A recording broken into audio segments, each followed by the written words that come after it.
जय हिंद, नमस्कार। यूपीएससी के सभी दोस्तों को एक बार आप सबका फिर से कम तो स्टडी में स्वागत है।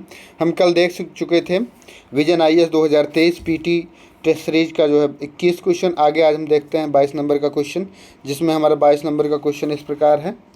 परख पोर्टल कार्यक्रम के संदर्भ में नीचे निम्नलिखित कथनों पर विचार कीजिए। इसमें देख सकते हैं, इसमें हमारा पहला कथन है, यह स्कूलों में छात्रों और शिक्षकों दोनों के लिए आकलन करेगा। इसे अखिल भारतीय तकनीकी शिक्षा परिषद AICTE द्वारा लॉन्च किया गया है। उपयुक्त कथनों में से कौन सा से सही हैं? ए केवल एक, बी केवल दो, सी एक और दो दोनों, डी ना तो एक ना ही दो। जिसमें हम देखते हैं जो परख पोर्टल है, इसके माध्यम से जो है समग्र विकास के लिए, कार्य प्रदर्शन के लिए, आकलन, समीक्षा तथा ज्ञान विश्लेषण के लिए इसे लॉन्च किया गया है। तो इसमें हमारा पहला कथन सही हो जाएगा। दूसरा हम इसमें देखते हैं, दूसरा है अखिल भारतीय तकनीकी शिक्षा परिषद, तो इसी के द्वारा ही इसको लॉन्च किया गया है, जो कि एक सांविधिक निकाय है। इस प्रकार से जब दोनों ऑप्शन सही हो जाएंगे तो हमारा विकल्प सी सही हो जाएगा। आगे देखते हैं, हमारा प्रश्न है, भारतीय संविधान से संबंधित उदारवाद के विचार के संदर्भ में निम्नलिखित कथनों पर विचार कीजिए। पहला कथन है, भारतीय उदारवाद समुदाय के अधिकारों पर व्यक्तियों के अधिकारों को प्रधानता देता है। दूसरा कथन है, संविधान में अनुसूचित जाति, अनुसूचित जनजाति समुदाय के लिए आरक्षण का प्रावधान भारतीय उदारवाद का उदाहरण है। उपयुक्त कथनों में से कौन सा से सही हैं? इसमें पहला ऑप्शन है केवल एक, दूसरा ऑप्शन है केवल दो, तीसरा ऑप्शन है एक और दो दोनों, डी में है ना तो एक ही, ना ही एक, ना ही दो। जो भारतीय संविधान में संबंधित उदारवाद का विचार है, उसमें ये शास्त्रीय या पश्चिमी उदारवाद से भिन्न है। इसमें पहला ऑप्शन हमारा गलत हो जाएगा, दूसरा ऑप्शन सही हो जाएगा। सामाजिक न्याय हेतु वंचित वर्गों की मांग को पूरा करने के लिए आरक्षण का प्रावधान भारतीय उदारवाद के विचार को दर्शाता है। इसमें हमारा ऑप्शन जो है बी सही हो जाएगा। केवल दो ऑप्शन। राष्ट्रीय मानवाधिकार आयोग द्वारा निम्नलिखित में से कौन सा से विषय उठाए जा सकते हैं? तो इसमें हम देखते हैं कौन कौन से हैं। हाथ से मैला ढोने की समस्या, अनाधिसूचित विमुक्त जनजातियों द्वारा सामना की जाने वाली समस्याएं, स्वास्थ्य के अधिकार से संबंधित मामले। तो इसमें हम देख सकते हैं नीचे दिए गए कोड का प्रयोग कर सही उत्तर चुनिए। ऑप्शन ए केवल एक, ऑप्शन बी एक और दो, ऑप्शन सी एक, दो और तीन, ऑप्शन डी केवल तीन। तो इसमें हम देख सकते हैं जो राष्ट्रीय मानवाधिकार आयोग है उसमें हमारा देखेंगे हाथ से मैला ढोना, बधुआ मजदूरी, भोजन के प्रति भोजन का अधिकार, बाल श्रम का उन्मूलन, महिलाओं का अवैध व्यापार, बच्चों का अवैध व्यापार जैसे शामिल हैं कृत। अनधिसूचित तथा विमुक्त जनजातियों द्वारा सामना की जाने वाली समस्याएं। तो इसमें हमारा दो ऑप्शन सही हो जाएगा, दो कथन सही हैं, एक और दो दोनों कथन सही हैं। तो इसमें हमारा इस तरीके से ऑप्शन जो है बी सही हो जाएगा, एक और दो दोनों। और जो स्वास्थ्य के अधिकार से संबंधित मामले हैं वो अलग से आते हैं। अगला प्रश्न है 25 नंबर का, world employment and social outlook reports trends 2022 प्रकाशित किया गया था। तो ये जो रिपोर्ट है world employment and social outlook report, ये अंतर्राष्ट्रीय श्रम संगठन द्वारा प्रकाशित की जाती है। और ये जो world employment and social outlook trends 2022 थी, ये धीमी और अनिश्चित बहाली की चेतावनी देती है। इसमें हमारा ऑप्शन सही हो जाएगा बी ऑप्शन, इसमें बी सही हो जाएगा। अगला देखते हैं 26 नंबर का प्रश्न हमारा, निर्वाचन आयोग के संदर्भ में निम्नलिखित कथनों पर विचार कीजिए। अनुच्छेद 324 के तहत सेवा शर्तें या पदावधि निर्धारित किया गया है। दूसरा कथन है, निर्वाचन आयोग में चर्चा किए जाने वाले मामलों पर मुख्य निर्वाचन आयुक्त सीईओ वीटो पावर का प्रयोग करता है। अगला है वो सीईसी। अगला तीसरा विकल्प है हमारा, सीईसी राष्ट्रपति के प्रसाद पर्यंत पर धारण नहीं करता है। तो उपयुक्त कथनों में से कौन सा से सही है? तो इसमें हम देखते हैं हमारा क्या सही होगा। केवल एक और दो, केवल तीन, केवल एक और तीन, एक, दो और तीन। तो इसमें हमारा देखते हैं जो अनुच्छेद 324 के तहत सेवा शर्तें तथा पदावधि निर्धारित नहीं की जाती है। इनकी सेवा शर्तें या जो पदावधि होती है, निर्वाचन आयोग को लोकसभा और राज्य विधानसभाओं के चुनाव का अधीक्षण, निर्देशन, नियंत्रण प्राप्त होता है अनुच्छेद 324 के तहत। और इनकी जो भी सेवा शर्तें होती हैं वो राष्ट्रपति द्वारा तय की जाती हैं। तो पहला ऑप्शन हमारा गलत हो जाता है। वैसे ही दूसरा ऑप्शन है, निर्वाचन आयोग में चर्चा किए जाने वाले मामलों पर मुख्य निर्वाचन आयुक्त CEC वीटो पावर का प्रयोग कर सकता है। तो आप इसमें जानते हैं कि बहुमत के आधार पर इसमें निर्णय लिया जाता है। तो हमारा दूसरा विकल्प भी गलत हो जाता है। तीसरा हमारा विकल्प है, CEC राष्ट्रपति के प्रसाद पर्यंत पर धारण नहीं करता है। तो ये ऑप्शन जो है हमारा सही हो जाता है, ये सही हो जाएगा। तो इस तरीके से हमारा इसमें बी ऑप्शन सही हो जाता है। अगला प्रश्न है, निम्नलिखित पर विचार कीजिए। राष्ट्रपति शासन, राष्ट्रीय आपातकाल, सैनिक शासन, उपयुक्त में से किन परिस्थितियों या परिस्थिति का भारतीय नागरिकों के मौलिक अधिकारों पर प्रभाव पड़ता है? केवल 1, बी केवल 2, सी केवल 2 और 3, डी 1, 2 और 3। इस तरीके से हम देख सकते हैं। इसमें बहुत आसान सा प्रश्न है ये। इसमें ऑप्शन हमारा हो जाएगा, जो राष्ट्रपति शासन है उसमें मौलिक अधिकार जो है बाधित नहीं होते हैं। तो इसमें 2 ही ऑप्शन सही हो जाएगा। जो राष्ट्रीय आपातकाल होता है और सैनिक शासन होता है उसमें ही बाधित होते हैं। इसमें हमारा केवल 2 और 3 ऑप्शन सही हो जाएगा। इसमें सी ऑप्शन सही हो जाएगा।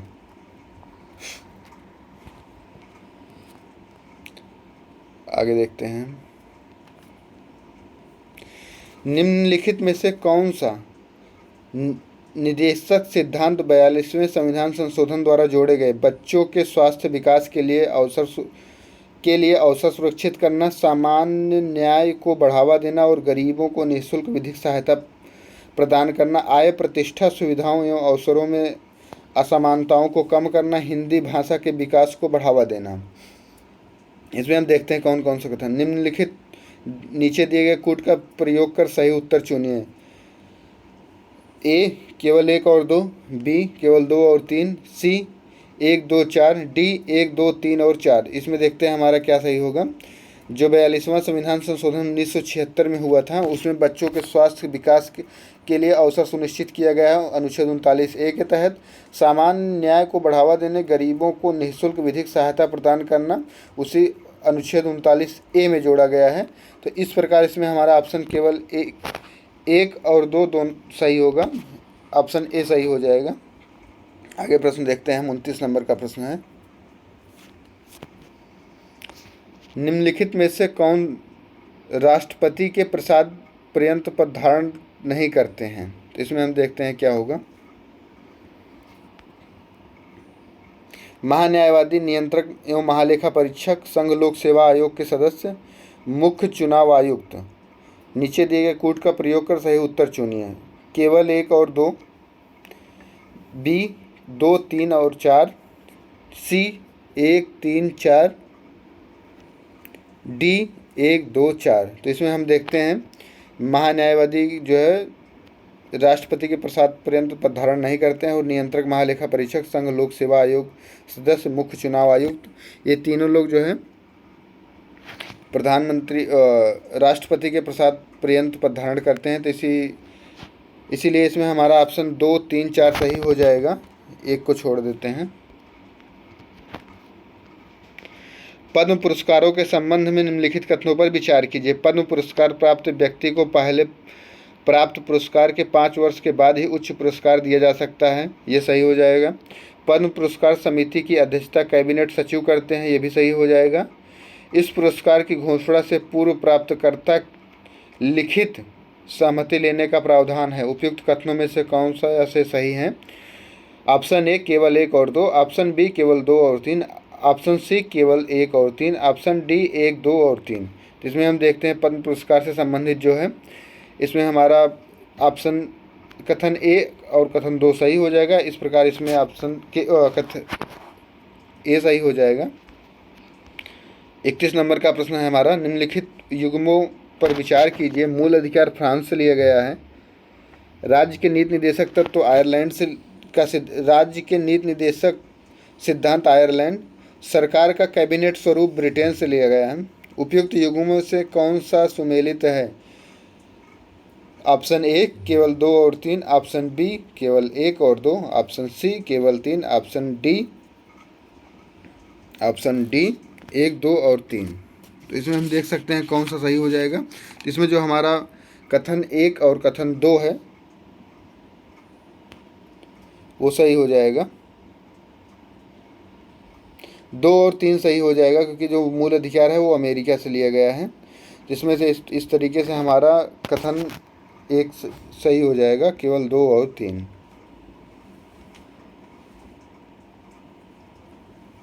आगे देखते हैं 32 नंबर का प्रश्न है, राज्य निर्वाचन आयोग के संदर्भ में निम्नलिखित कथनों पर विचार कीजिए। इसे 73वें संविधान संशोधन के तहत पंचायतों के चुनाव के संचालन का अधिकार दिया गया है।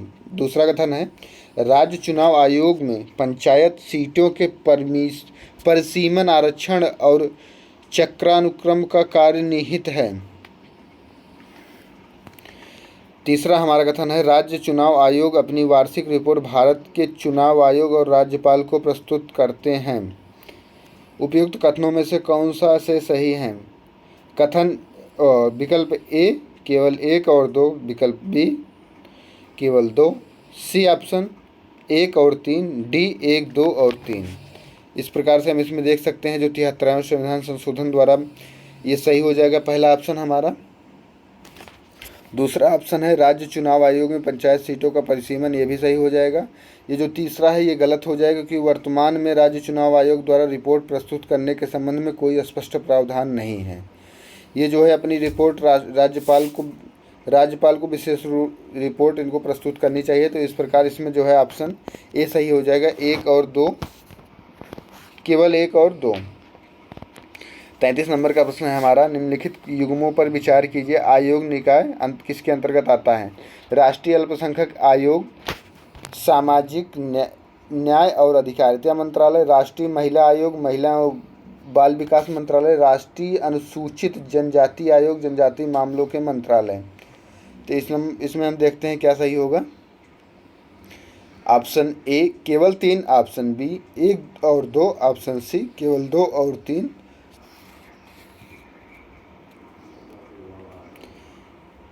इस प्रकार इसमें हम देखते हैं कि 33 नंबर प्रश्न में ये हो गए हमारे विकल्प। जो राष्ट्रीय अल्पसंख्यक आयोग है ये जो है इसके लिए अलग से अल्पसंख्यक कार्य मंत्रालय के अंतर्गत आता है, और जो दूसरा और तीसरा विकल्प है वो हमारा सही हो जाएगा। इस प्रकार से हमारा इसमें ऑप्शन सी हो जाएगा, केवल 2 और 3।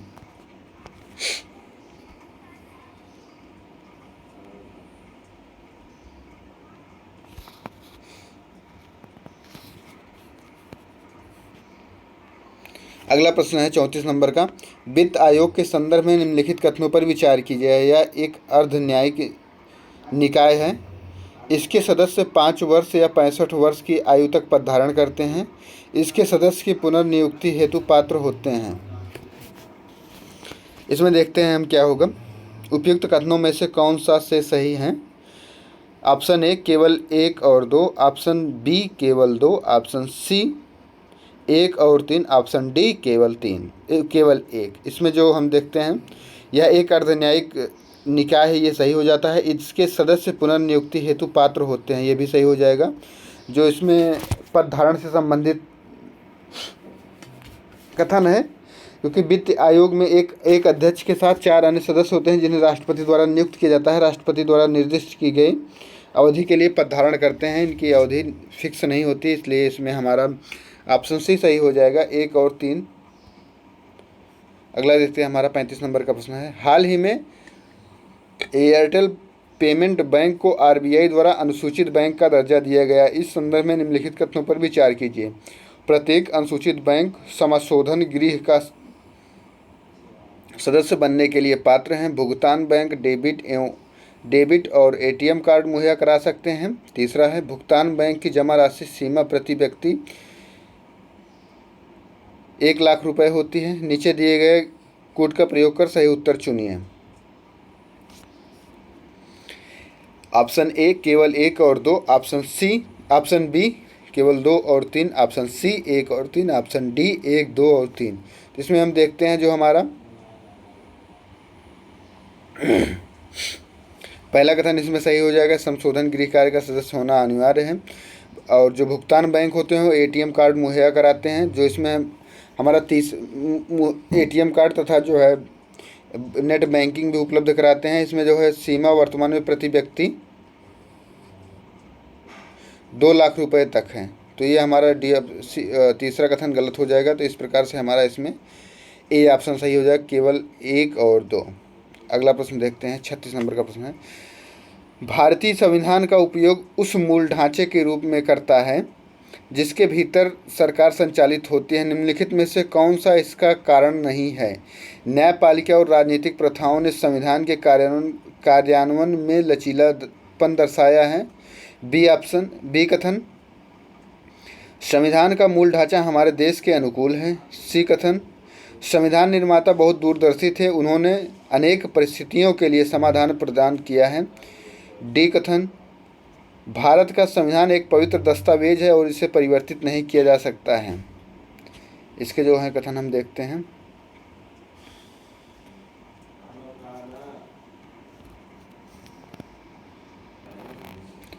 तो 36 नंबर के प्रश्न में जो है हमें इसका कारण सही नहीं है, इसमें देखना है। तो इसमें हमारा कथन 1 भी सही है, कथन 2 भी सही है, कथन 3 भी सही है। इसमें कथन जो 4 है या कथन डी है वो सही नहीं है, क्योंकि भारत का संविधान एक पवित्र दस्तावेज है, ये सही है, और इसमें परिवर्तन नहीं किया जा सकता, ये गलत हो जाता है। इसीलिए इसमें डी ऑप्शन सही हो जाता है। उसमें बहुत से परिवर्तन और संशोधन हुए हैं, आप सब जानते ही हैं। अगला देखते हैं, हमारा 37 नंबर का प्रश्न है, निम्नलिखित में से कौन अपने संबंधित पद पर न रह जाने के पश्चात केंद्र या राज्य के अधीन किसी और पद का पात्र नहीं होता है? भारत का नियंत्रक महालेखा परीक्षक, दूसरा भारत का न्यायवादी, तीसरा संघ लोक सेवा आयोग के सदस्य। नीचे दिए गए कूट का प्रयोग कर सही उत्तर चुनिए। ऑप्शन ए केवल 1 और 2, ऑप्शन बी केवल 1, ऑप्शन सी 2 और 3, ऑप्शन डी केवल 3। तो इसमें हम देखते हैं कि भारत का नियंत्रक महालेखा परीक्षक जो एक CAG होता है, उसे दोबारा कहीं भी प्रतिनियुक्ति का अधिकार या कहीं भी जॉब करने का वो नहीं रहता है, कहीं फिर से जॉब नहीं करते हैं वो लोग। तो इसमें हमारा जो है ऑप्शन सही हो जाएगा। और भारत का महान न्यायवादी भी जो है कहीं नहीं कर सकते हैं।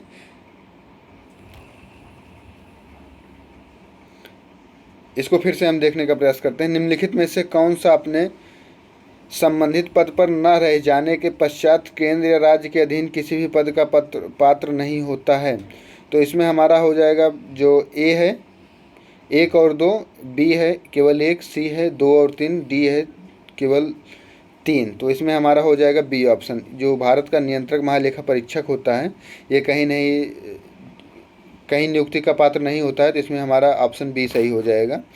और जो संघ लोक सेवा आयोग के सदस्य होते हैं, वो राज्य के लोक सेवा आयोग के सदस्य नहीं, अध्यक्ष के रूप में कार्य कर सकते हैं। 38 नंबर का प्रश्न है हमारा, निम्नलिखित कार्यों में से कौन सा राष्ट्रीय अनुसूचित जनजाति आयोग द्वारा किए जाते हैं? वन क्षेत्रों में रहने वाले अनुसूचित जनजातियों को लघु वनोपज के संबंध में स्वामित्व अधिकार प्रदान करने के लिए किए जाने उपायों का सुझाव देना, अनुसूचित जनजातियों को उनके अधिकारों और रक्षोपायों से वंचित करने के संबंध में विनिर्दिष्ट शिकायतों की जांच करना, पंचायत अनुसूचित क्षेत्रों में विस्तार अधिनियम 1996 के प्रावधानों का पूर्ण कार्यान्वयन सुनिश्चित करने के लिए किए जाने वाले उपायों का सुझाव देना। नीचे दिए गए कूट का प्रयोग कर सही उत्तर चुनिए। ऑप्शन ए केवल 2, ऑप्शन बी 1 और 3, ऑप्शन सी केवल 1, 2, ऑप्शन डी 1, 2 और 3। तो इसमें हम देख सकते हैं कि इसमें तीनों कथन सही हो जाएगा। इसको अगर हम डिटेल से देखें तो राष्ट्रीय अनुसूचित जनजाति आयोग की स्थापना संविधान के अनुच्छेद 338A के तहत की गई है। इसका उद्देश्य संविधान तथा एवं अन्य विधियों के तहत अनुसूचित जनजातियों को प्रदान किए गए रक्षोपायों की निगरानी करना है। तो ये हमारा पहला सही हो जाएगा। इसी प्रकार से इसमें हमारे तीनों कथन सही हैं, तो इसमें हमारा डी ऑप्शन सही हो जाएगा। 39 नंबर का प्रश्न है, निम्नलिखित में से कौन सा भारत के संविधान में शोषण के विरुद्ध अधिकार के रूप में उल्लिखित है? गिरफ्तारी और निषेध से संरक्षण, कारखानों में बालकों के नियोजन का प्रतिषेध, तीसरा है मानव के दुर्व्यापार और बाल श्रम के प्रतिषेध। नीचे दिए गए कूट का प्रयोग कर सही उत्तर चुनिए। केवल 1 और 3, बी ऑप्शन केवल 2, सी ऑप्शन 2 और 3, डी ऑप्शन 1, 2 और 3। इसमें हम देखते हैं जो गिरफ्तारी के निरोध का संरक्षण होता है ये अनुच्छेद 22 के तहत आता है, और जो शोषण के विरुद्ध अधिकार हैं ये जो है कारखानों में बालकों के नियोजन का प्रतिषेध, ये जो है हमारा आता है अनुच्छेद 23 में, और जो बाल श्रम आता है वो अनुच्छेद 24 में आता है। तो इसमें हमारा कथन 1 और कथन 2 सही होता है, कथन 2 और कथन 3 सही हो जाता है। कथन 1 सही नहीं है क्योंकि वो अलग से आता है जो है। तो इसमें हमारा इस प्रकार देखते हैं कि ऑप्शन सी सही हो जाएगा, 2 और 3। अगला प्रश्न है 40 नंबर का, भारत स्वतंत्रता अधिनियम 1947 के संदर्भ में निम्नलिखित कथनों में से कौन सा से सही है। इसमें प्रावधान किया गया है कि भारत स्वतंत्रता अधिनियम 1947 सहित अंग्रेजों द्वारा भारत के संबंध में बनाए गए किसी भी कानून को बदल सकता है। इसके द्वारा भारत में गवर्नर जनरल के पद को समाप्त कर दिया गया। हालांकि इसने भारत को, तीसरा कथन है, हालांकि इसने भारत को स्वतंत्र घोषित कर दिया, लेकिन इसने भारतीयों पर ब्रिटिश सर्वोच्चता की समाप्ति की घोषणा नहीं की है। नीचे दिए गए कूट का प्रयोग कर सही उत्तर चुनिए। केवल 1, बी ऑप्शन है केवल 2 और 1 और 2, सी ऑप्शन है केवल 2 और 3, डी ऑप्शन है कि 1, 2 और 3। तो इसमें हमारा जो होगा केवल 1 सही हो जाएगा। इसमें प्रावधान किया गया है कि भारत स्वतंत्रता अधिनियम 1947 सहित अंग्रेजों द्वारा भारत के संबंध में बनाए गए किसी भी कानून को बदल सकता है। तो इसमें हमारा कथन ए सही हो जाएगा। 41 नंबर का प्रश्न है, यदि कोई विदेशी राज्य क्षेत्र भारत का भाग बन जाता है तो यह निर्दिष्ट करने की शक्ति उस विदेशी राज्य क्षेत्र के लोग भारत के नागरिक होंगे निहित है किसमें। ऑप्शन ए राष्ट्रीय मानवाधिकार आयोग, ऑप्शन बी उच्चतम न्यायालय, ऑप्शन सी केंद्र सरकार, ऑप्शन डी संसद। इसमें ऑप्शन हमारा सही हो जाएगा केंद्र सरकार में, क्योंकि इसके पहले पांडुचेरी जो शामिल किया गया था उसके सभी सदस्य भारत के नागरिक हो गए थे।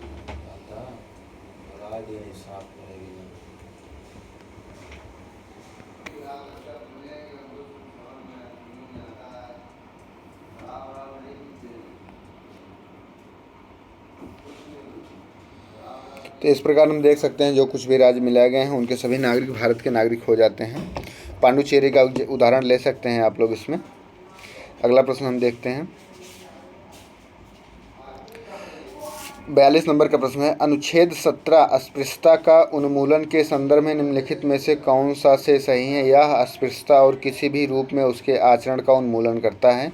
दूसरा कथन है अनुच्छेद 17 में अस्पृश्यता को परिभाषित किया गया है। तीसरा कथन है यह अधिकार केवल राज्य के विरुद्ध उपलब्ध है। चौथा है इसमें इसे सिविल अधिकार संरक्षण अधिनियम 1955 के द्वारा लागू किया गया है।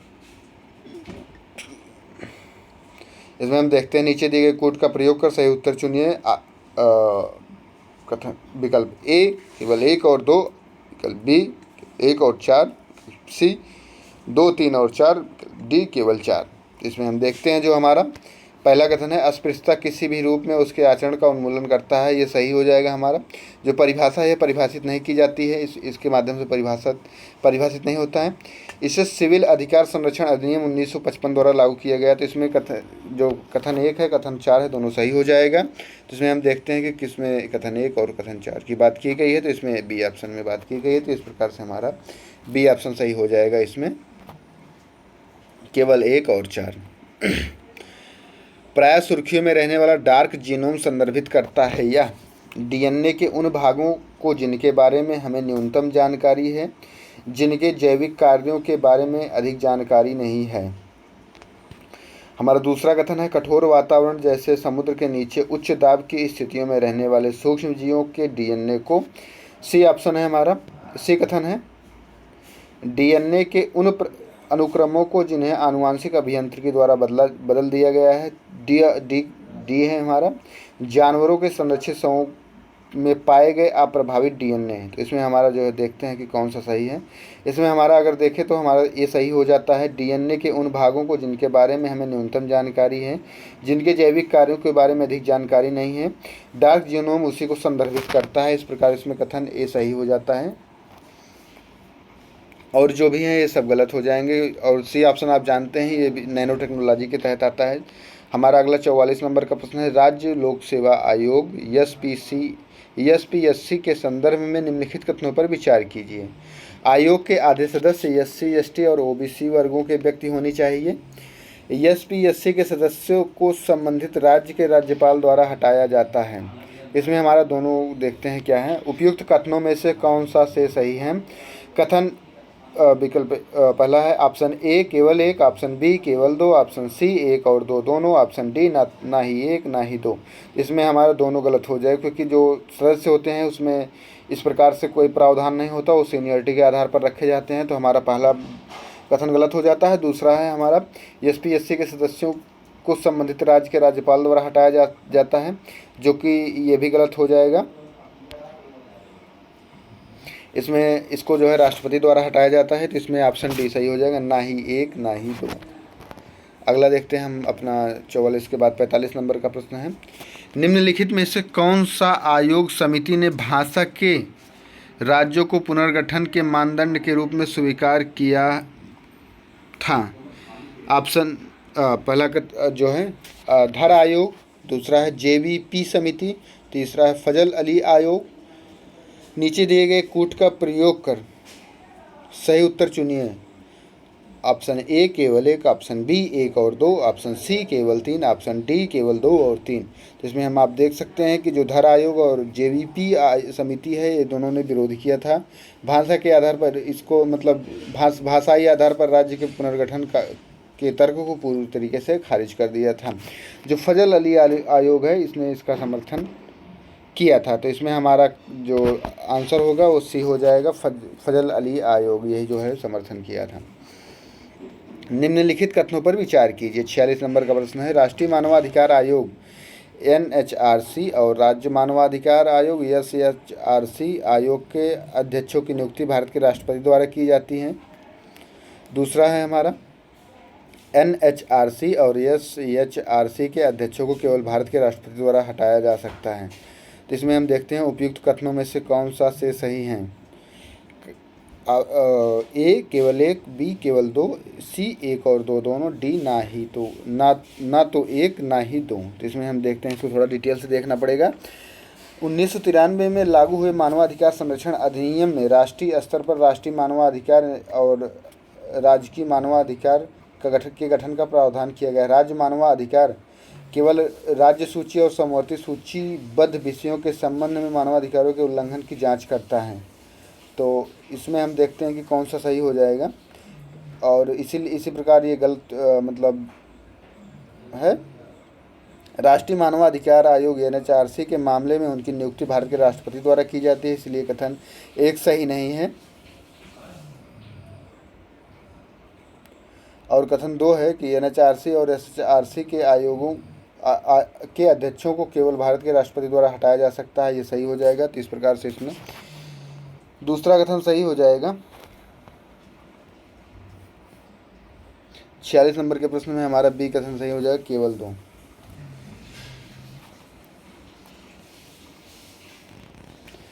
अनुच्छेद 26 के तहत धार्मिक कार्यों के प्रबंध की स्वतंत्रता का प्रयोग करने के लिए किसी धार्मिक संप्रदाय को निम्नलिखित में से कौन सी शर्तों को पूरा करना आवश्यक है। कथन एक, विश्वासों की प्रणाली वाले व्यक्तियों का एक समूह होना। दूसरा हमारा सामान्य संगठन वाला एक समूह होना। तीसरा है समूह का एक विशिष्ट नाम होना। चौथा है समूह का नाम विशिष्ट धार्मिक पाठ्य होना। पांचवा, अलग सिद्धांत का उपदेश देने का एक नेता होना। नीचे दिए गए कूट का प्रयोग कर सही उत्तर चुनिए। ऑप्शन ए केवल एक और दो, ऑप्शन एक दो और तीन, ऑप्शन बी केवल तीन और चार पाँच, केवल तीन चार पाँच, ऑप्शन सी एक दो और चार, ऑप्शन डी एक दो तीन चार पाँच। तो इसमें हमारा देखते हैं कि कौन सही हो जाएगा। इसमें हमारा कथन एक दो और तीन सही हो जाएगा। जबकि हमारा कथन 4 और 5 गलत हो जाता है। तो इस प्रकार से इसमें हमारा ऑप्शन ए सही हो जाएगा। विश्वासों की प्रणाली वाले व्यक्तियों का एक समूह होना चाहिए, सामान्य संगठन वाला एक समूह का एक विशिष्ट नाम होना चाहिए। तो ये तीनों कथन सही है। इस प्रकार से इसमें ऑप्शन हमारा ए सही हो जाएगा 47 नंबर के प्रश्न में। 48 नंबर का प्रश्न देखते हैं हम। निम्नलिखित में से कौन सा भारत के संविधान के भाग 8 के तहत मूल कर्तव्य है? पहला है वैज्ञानिक दृष्टिकोण और मानववाद का विकास करना। दूसरा कथन है उद्योगों के प्रबंधन में कर्मकारों की भागीदारी को प्रोत्साहित करना, करों का भुगतान करना, मतदान करना। नीचे दिए कोड का प्रयोग कर सही उत्तर चुनिए। ए केवल 1, बी केवल 1 और 2, सी 2, 3 और 4, डी उपयुक्त में से कोई नहीं। तो 48 नंबर का जो प्रश्न है इसमें हम देखते हैं क्या सही होगा। जो आप सब जानते हैं फंडामेंटल ड्यूटी जो है आप सब लोग बहुत अच्छे से पढ़े हैं, जिसमें हमारा केवल पहला कथन सही होगा, इसीलिए हमारा इसमें केवल ए सही हो जाएगा। 49 नंबर का प्रश्न है हमारा, निम्नलिखित में से कौन सा तत्व न्यायपालिका के विभिन्न निर्णयों द्वारा प्रतिपादित संविधान का मूल संरचना का एक भाग है? संविधान का पंथ निरपेक्ष चरित्र, विधायिका और कार्यपालिका के बीच शक्तियों का पृथक्करण, समाजवादी राज्य, तर्क संगतता का सिद्धांत। तो हम इसमें देखते हैं नीचे दिए गए कोड का प्रयोग कर सही उत्तर चुनिए। ए ऑप्शन केवल 1, 2 और 3, बी ऑप्शन केवल 2, 3, 4, सी ऑप्शन 1, 3, 4, डी ऑप्शन 1, 2, 4। तो इसमें हम देखते हैं जो समाजवादी राज्य है ये संविधान के मूल ढांचों को प्रतिपादित नहीं करता है, क्योंकि ये बाद में जोड़ा गया है। तो इस प्रकार से इसमें हमारा 1, 2 और 4 सही होगा। संविधान का पंथ निरपेक्ष चरित्र, विधायिका और कार्यपालिका की शक्तियों का स्पष्ट पृथक्करण या विभाजन और तर्क संगतता का सिद्धांत, इसमें हमारा ऑप्शन डी सही हो जाएगा। जो भी कथन सही है। अगला हमारा प्रश्न है, निम्नलिखित में से कौन सा हित समूहों और जन आंदोलनों दोनों के लिए समान है? दोनों चुनावी प्रतिस्पर्धा में प्रत्यक्ष रूप से भाग लिए बिना राजनीति को प्रभावित करने का प्रयास करते हैं। दोनों एक ढीला संगठन है जहां निर्णयन औपचारिक और लचीला होता है। तीसरा है दोनों बड़े पैमाने पर स्वस्फूर्त जनभागीदारी पर निर्भर होते हैं। नीचे दिए गए कूट का प्रयोग कर सही उत्तर चुनिए। ए केवल 1, बी केवल 2 और 3, सी केवल 1 और 3, डी 1, 2 और 3। तो इसमें हम देखते हैं कि जो हमारा हित समूह होते हैं या दबाव समूह होते हैं वो दोनों चुनावी प्रतिस्पर्धा को प्रत्यक्ष रूप से भाग लिए बिना राजनीति को प्रभावित करते हैं, क्योंकि वो विभिन्न किसी भी हित के समान ही जन आंदोलनों में ही चुनावी प्रतिस्पर्धा के रूप में भाग लेते हैं तथा राजनीति को प्रभावित करते हैं। इस प्रकार से इसमें हमारा कथन 1 केवल ए सही हो जाएगा। तथा इसी प्रकार के वीडियो को देखने के लिए चैनल को लाइक करें, शेयर करें, सब्सक्राइब करें। पीटी 2023 के सभी टेस्ट सीरीज को इस चैनल पर सॉल्व कराया जाएगा। जय हिंद, नमस्कार।